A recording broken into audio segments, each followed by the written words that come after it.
The headlines: Chioma Mang visits UBA Uganda to drive growth and strategic alignments. UBA Kenya engages government on mining and blue economy growth. UBA Foundation celebrates young Ivorians at third national essay competition. And now the news in full.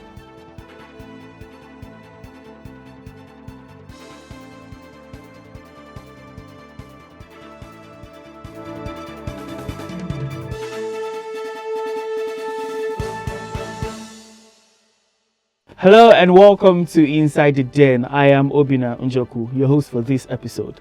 This week we're bringing you the latest updates on UBA's activities across Africa, from strategic partnership to business growth and initiatives empowering the next generation. So without further ado, it's time for the news. UBA Uganda is set for renewed momentum as the CEO Africa One, Chioma Mang, pays a strategic visit. A move aimed at deepening business engagement and unlocking new growth opportunities for the subsidiary. During the visit, Mrs. Mang engaged key stakeholders, customers, and strategic partners to explore opportunities across infrastructure financing, trade and agricultural facilitation, SME development, digital banking, and cross-border banking. While also convening a staff town hall marked by openness and renewed ambition, she shared insights on the group's strategic direction and reaffirmed a collective commitment to disciplined growth, customer-centric innovation, and operational excellence. Speaking on the visit, Mrs. Mang described Uganda as a key growth market for the group in East Africa, noting that UBA's focus goes beyond banking to building strong partnerships that drive sustainable growth, deepen relationships, and unlock opportunities to support the country's economic transformation. As Uganda continues to pursue industrialization, infrastructure development, and regional trade integration, UBA Uganda is positioning itself as a key financial partner in unlocking capital-enabling enterprise, growth, and connecting Uganda businesses to opportunities across Africa. UBA Kenya held a strategic engagement with His Excellency Hassan Ali Joho, Cabinet Secretary at the Ministry of Mining, Blue Economy and Maritime Affairs, and Betsy Njagi, Principal Secretary, Blue Economy, to explore partnerships that would unlock sustainable growth across Kenya's mining, fishery, and maritime sectors. The UBA delegation was led by Mary Mulili, MD CEO, UBA Kenya, alongside Joy Juma, Relationship Officer, Public Sector. Discussions focused on enabling the full mining value chain from extraction and value addition to trade facilitation, positioning the mining sector as a key driver of industrialization, foreign exchange generation, and job creation. As Kenya advances its blue economy investment agenda ahead of the upcoming Ocean Conference, UBA Kenya stands ready to collaborate in transforming natural resources into inclusive and sustainable economic prosperity. Emotions ran high on Saturday, February 21, 2026, as the UBA Foundation held the award ceremony for the third edition of its national essay competition, celebrating a rising generation of young Ivorians. The event was graced by Mrs. Dukore Naminata Nuruddin, representative of the Minister of National Education and Literacy, alongside the General Management of UBA Côte d'Ivoire.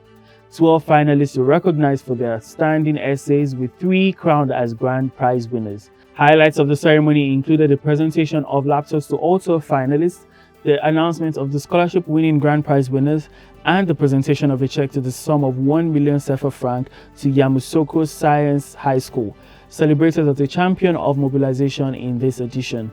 The award reaffirmed UBA's foundation's commitment to nurturing talent, promoting education, and empowering young minds across Côte d'Ivoire. That was a good read, and now to our headlines in the papers this week. UBA's Zenith Access seen leading Tier 1 bank returns in 2026.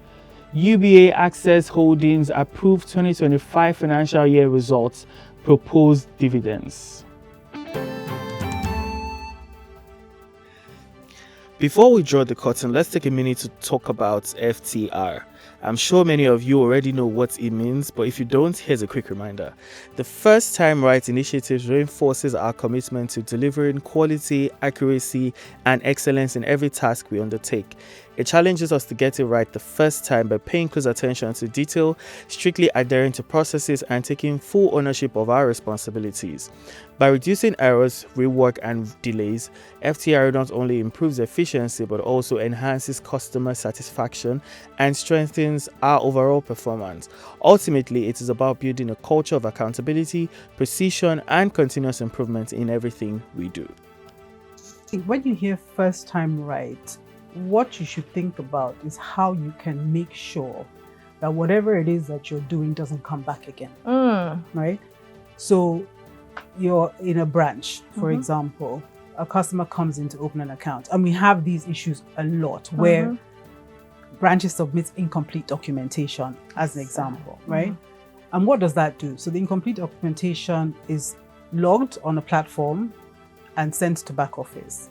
But back office cannot complete that request because the documents are not there. Yes. Which means you've got to reach out to the customer and get the customer to come back again. That sounds like a lot of stress. Exactly, and that's just one example.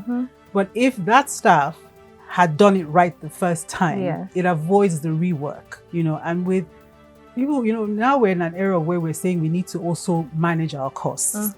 And all this service issues and service failure lead to an increase in cost, right? And it's because it's all about inefficiency.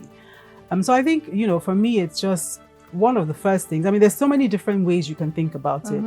But one of the first things is just making sure that anything that you're doing, before it leaves you, ask yourself, is there anything else that I need to do? Is there anything else that I need to include in this request, right? So that would help to guide you. And then also, I think it's like, so you're not saying I've sent it, because that's, in fact, I had an incident today. I won't go into it because I don't want to throw anybody under the bus, but I would have loved to give an example, like a real life example. Let's just give them a second chance. No, it's okay, but like, so what happens is people say, well, I've sent it and I'm done, so it's not my responsibility. But you can't do that. You have to make sure you're committing to the resolution or to the conclusion of that request, whether it's fully within your department or not.